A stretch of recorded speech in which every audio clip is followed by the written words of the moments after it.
Très heureux de vous retrouver à nouveau pour l'enregistrement de cette vidéo concernant les actualités prophétiques. C'est un peu la suite de ce que nous avons enregistré il y a quelques jours maintenant, parce qu'il y a eu tellement d'événements et prophétiques qui se sont accomplis dans les quelques semaines au début de cet été, au début du mois de juillet tout particulièrement. Comme j'ai mentionné dans notre enregistrement précédent, M. Netanyahou, premier ministre israélien, est venu encore une fois rencontrer le président américain à Washington pour discuter surtout de la situation qui prévaut actuellement au Moyen-Orient à cause de la guerre, bien sûr, dans la bande de Gaza, mais aussi avec l'Iran.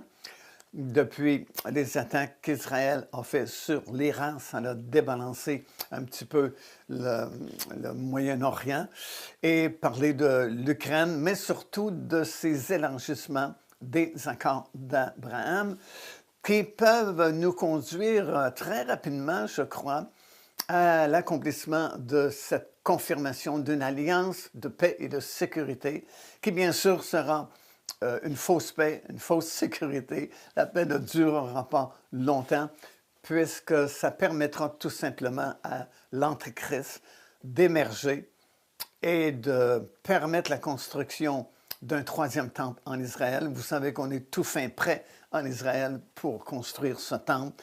Ils ont les finances, ils ont les matériaux, ils ont absolument tout fabriqué de A à Z, tout ce qui est nécessaire pour meubler un futur temple.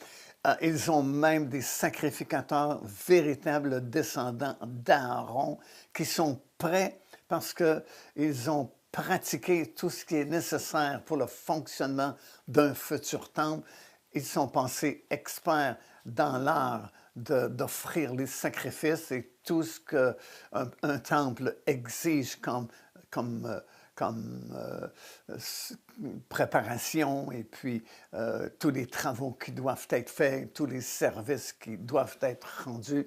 Et puis, bon, vous le savez, parce qu'on en a beaucoup parlé, ils ont même ces génisses qui, bientôt, une sera immolée pour avoir ses cendres, parce que selon l'Ancienne Alliance, ça devait servir de purification. Les cendres d'une génisse rousse devaient servir pour la purification des Kohanim, les prêtres qui faisaient le service au temple, servir de purification aussi pour différentes choses. Si quelqu'un touchait un cadavre, par exemple, il devait se purifier à l'aide des cendres de la génisse rousse qui étaient mélangées dans de l'eau qui venait de la source du Guillon en Israël, et ainsi de suite.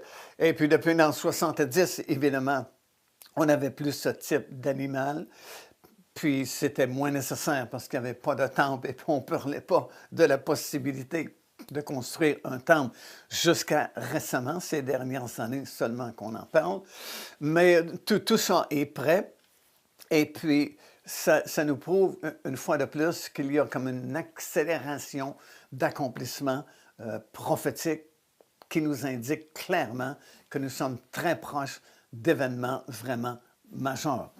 Alors, on a parlé de ces élargissements des accords d'Abraham, la possibilité de confirmer cette alliance que j'ai lue dans Daniel chapitre 9 et le verset 27. Et en plus de tout ça, il y a une nouvelle pression, comme vous avez entendu, je suis certain, aux nouvelles, aux actualités récemment, pour la création d'un État palestinien. Bien sûr, ce qui provoque ça, c'est la situation qui perdure dans la bande de Gaza.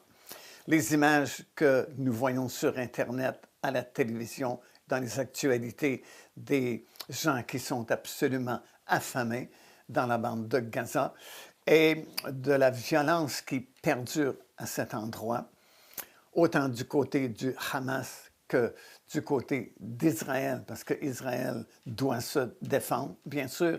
Et là, ils ont l'intention même de reprendre toute autorité dans toute la bande de Gaza. Et ça a provoqué plusieurs mouvements mondiaux pour faire pression pour la création d'un État palestinien. Si bien que récemment, d'autres pays se sont joints à ceux qui déjà mettre une pression pour la création d'un État palestinien. La France a déclaré ouvertement, il y a quelques jours à peine, qu'ils avaient l'intention d'ajouter leur vote à la prochaine session de l'ONU qui aura lieu en septembre prochain à New York. L'Angleterre a fait de même, et même le Canada s'est joint à eux, et d'autres pays également se sont joints à eux pour exiger qu'il y ait maintenant, désormais, un État palestinien qui soit créé à même le territoire d'Israël. Bien sûr, ça ajoute à la pression et à la tension qui est déjà là au Moyen-Orient. D'un autre côté, on sait que ça ne se fera pas du jour au lendemain non plus, même si plusieurs autres nations ajoutent leur vote cet automne à New York à la session prochaine de l'ONU. Ça ne se fera pas automatiquement parce que, d'une part, ce serait un très grand danger pour Israël. Imaginez le problème et le trouble qu'ils ont, Israël, avec uniquement la bande de Gaza. Alors imaginez s'il y avait un État palestinien qui comprendrait bien sûr toute la Samarie, la Judée et Jérusalem-Est comme capitale de ce nouvel État. Ce serait dramatique vraiment pour Israël parce qu'ils seraient coincés dans eux, justement, simplement quelques bandes de territoire enveloppés et entourés d'un État palestinien qui serait un ennemi ardent contre eux. Il n'y aurait pas davantage de paix, comme on suppose. Lorsque ces pays ajoutent leur vote, ils disent toujours que c'est le seul moyen d'avoir la paix.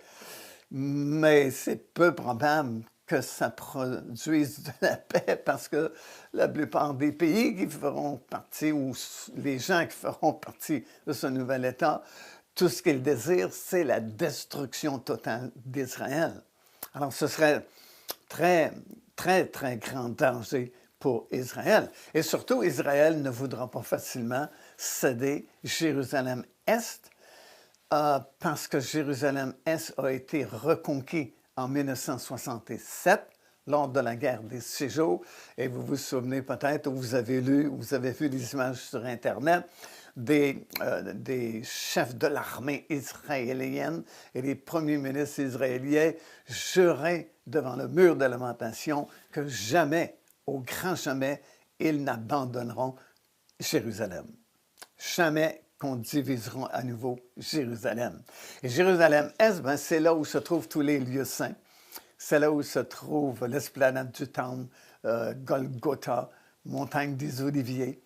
Alors, s'il fallait qu'il y ait un État palestinien avec Jérusalem-Est comme capitale, ben, tous ces lieux qui sont vraiment à la base même du pays d'Israël passeraient du côté palestinien. Alors, ça deviendrait vraiment tragique pour tout le Moyen-Orient. Et plutôt que d'avoir paix et sécurité, ce serait encore plus difficile et plus dangereux pour tout le Moyen-Orient, vraiment.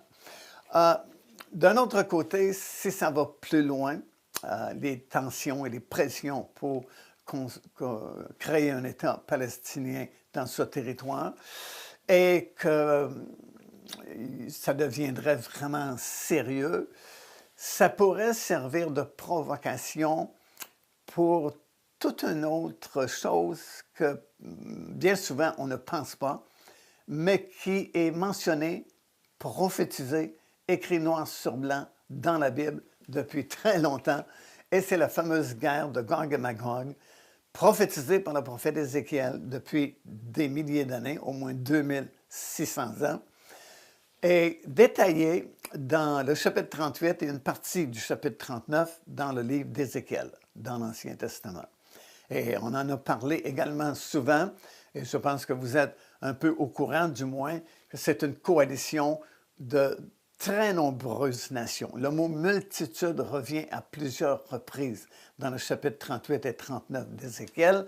Ça veut donc dire que ce ne sera pas une petite attaque d'un pays ou de deux pays, mais d'une multitude de pays. C'est des millions et des millions qui vont descendre sur les montagnes d'Israël.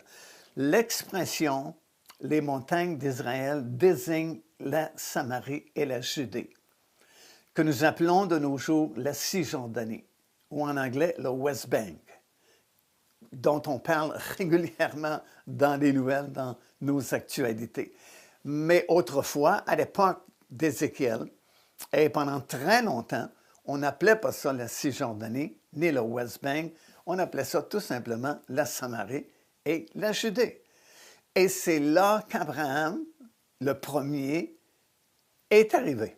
Il est arrivé dans ce territoire-là de la Samarie et de la Judée.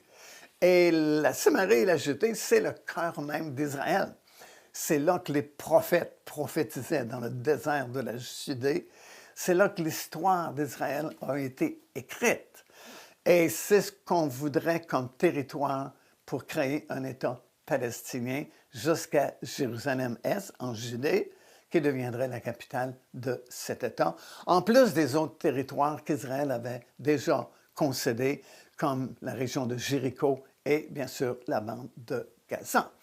Alors, ça pourrait servir de provocation pour déclencher cette grande attaque prophétisée dans Ézéchiel 38, parce que nous le savons de façon précise, puisque c'est écrit noir sur blanc dans cette prophétie. Dans Ézéchiel chapitre 38 et le verset 12, il y a deux raisons qui sont mentionnées pour lesquelles cette attaque, qui est encore à venir, se fera. La première, c'est « j'irai pour faire du butin ». Bien sûr, au Moyen-Orient, il y a beaucoup de richesses. Avec le gaz qu'ils ont trouvé dans la mer Méditerranée, les richesses qu'il y a dans la mer Morte aussi, l'huile qui a commencé à être découverte en Israël aussi, beaucoup de richesses. Et c'est mentionné, la première raison pour laquelle cette attaque se fera, c'est pour faire du butin, prendre les richesses du Moyen-Orient qui sont en Israël. Mais j'attire votre attention sur la deuxième raison, qui n'est pas mentionnée souvent et qui va comme ceci: « J'irai porter la main sur des ruines maintenant habitées, sur un peuple recueilli du milieu des nations. » Bien sûr, le peuple qui a été recueilli du milieu des nations, c'est Israël, qui est revenu s'établir dans son pays, en Israël, depuis ces dernières années.